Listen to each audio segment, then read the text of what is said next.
491, a simple little number tucked away on a Canadian government website. See, this number represents 491 individuals who were born here in Canada between 2000 and 2009, each one of whom came to an untimely death. You see, what makes their death so unique is the vagueness of how they died.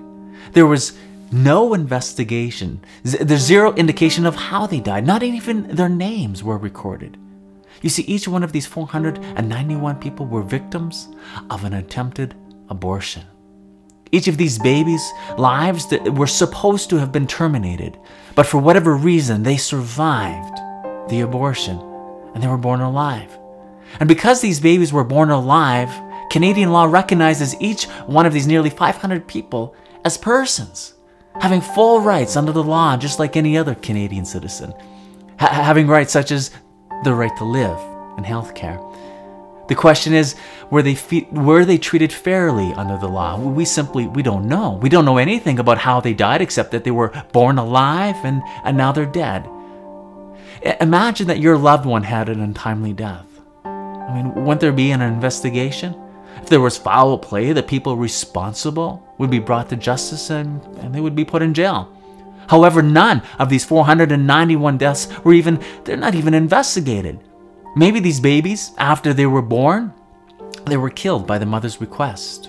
Or the daughters took matters into his own hands. Of course, gruesome thought, killing a baby after it's born. Who could advocate for such a thing? A lobbyist from Planned Parenthood. In fact, in March of 2013, a lobbyist from Planned Parenthood testified before Florida legislators that their organization believed an infant who survives an abortion can be killed after if the woman still wants their baby dead. Isn't that incredibly sick? And when would they suggest the baby be killed? You know, what if the mother wants to think about it for a bit? Give her a few hours, mull it over for a week? How about a year? How about a year? You don't want the baby after a year, then kill the baby.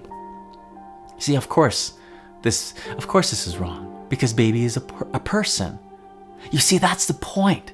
Every person deserves to live and be treated equally. We don't know what happened to these 491 babies. We just don't know. Were they denied health care? We simply don't know. Were they left alone to die, crying on a table in some abortionist operating room? Or were their cries abruptly ended in cold-blooded murder? You see, that's the case with U.S. abortionist Kermit Gosnell, who is being charged with murder for severing the spinal cord of babies with scissors after failed abortions. Gruesome. Cutting up babies with scissors after they're born. But isn't it more gruesome to dismember babies while they're still inside the womb of a mother? The very place designed to nurture life becomes a killing field.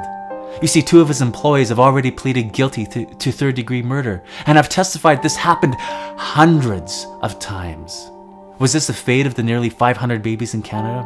We don't know. We have 3 MPs in Canada, only 3, who have recognized that number 491 doesn't represent just another statistic on a website, but the lives of Canadians whose deaths need to be looked into.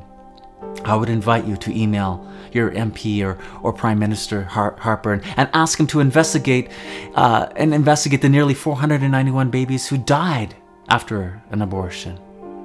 See, your voice matters, especially to those who do not have one.